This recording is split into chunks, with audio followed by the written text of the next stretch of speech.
For the next 11 weeks, well, I guess we could start go right now because we've got 11 weeks to go for Parliament. We heard a couple of the hot topics mentioned today from Karina Gould. What do you make of what we heard from her and Sean Fraser and the direction that they want to take over the next couple of months? Well, the Liberals seem to be starting to shake off their summer slumber. They simply disappeared. They tried to bring cabinet, that massive new cabinet, to Prince Edward Island. That flopped. They didn't have any messaging whatsoever on housing. And then they had a caucus meeting where everybody got upset and things have started to settle down. Poilievre on message yesterday. You can think what you want about his politics, but boy, this guy's an excellent communicator.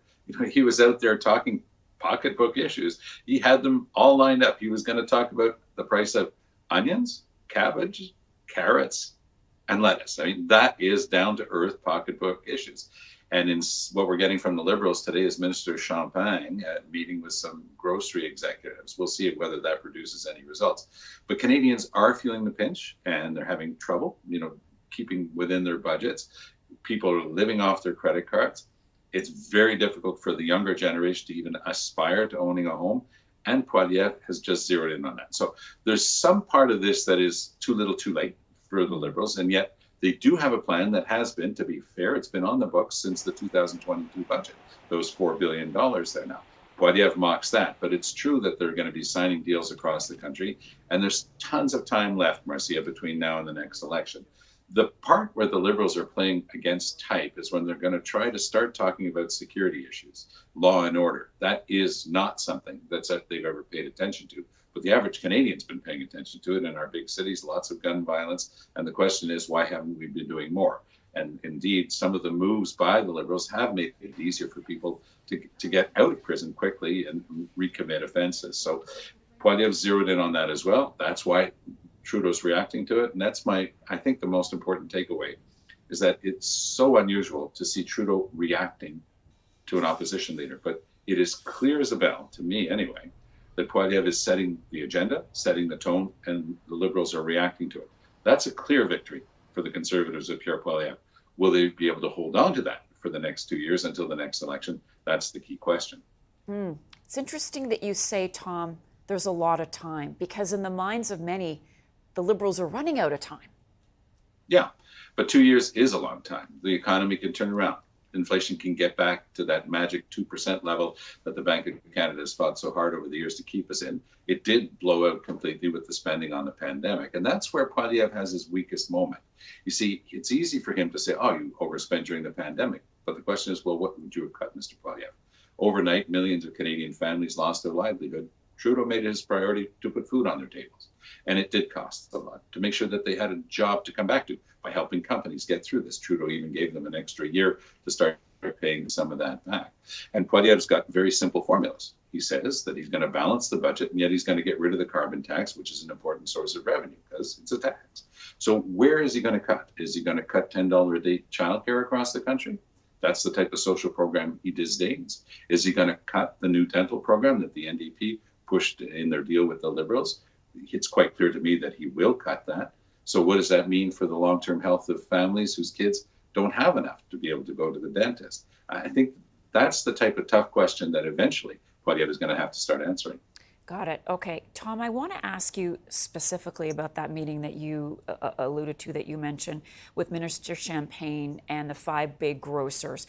And we heard from Karina Gould this morning that the government would not rule anything out.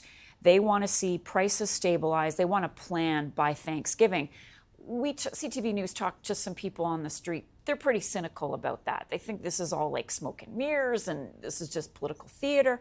What tools, realistically, would the government, Tom, have in their toolbox to bring prices down? And do you buy the argument from grocery store execs that this story, the headline is not telling the whole truth about these record profits? There's no doubt that there's been price gouging. People in the grocery industry have taken advantage of the high inflation rate to start charging more and more because they figured that it would essentially get lost in the shuffle. I don't think that the government's going to be doing much in this meeting, but there'll probably be a second meeting with the only person who counts, and that's Justin Trudeau. the grocery chains know, like any business, that the government has lots of regulatory and legislative tools.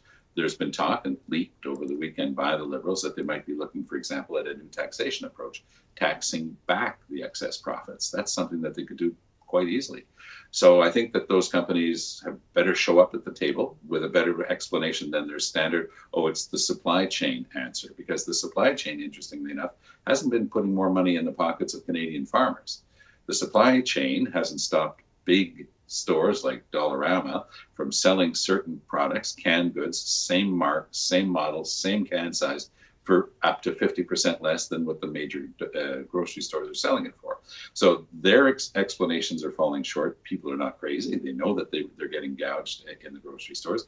And in Canada, it's almost as if, Marcia, we kind of like these quasi-monopolies. You know, we have a few companies selling us gas, and they all change their price at exactly the same moment by the exact same amount. We've got cell phone companies that are charging us more than almost any other G20 country, and it goes on and on. So here in the grocery field, we've got just a very small number of very large grocery chains, often controlled by large, important and wealthy families, that are making a fortune on the backs of people who simply can't afford what they're charging anymore. So I think that Trudeau's got a notion, but will he actually be able to deliver?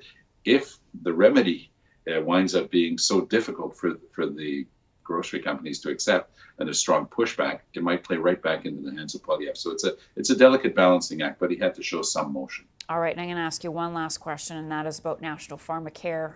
We heard that mentioned again today. Where do things sit? What are you watching for on that file?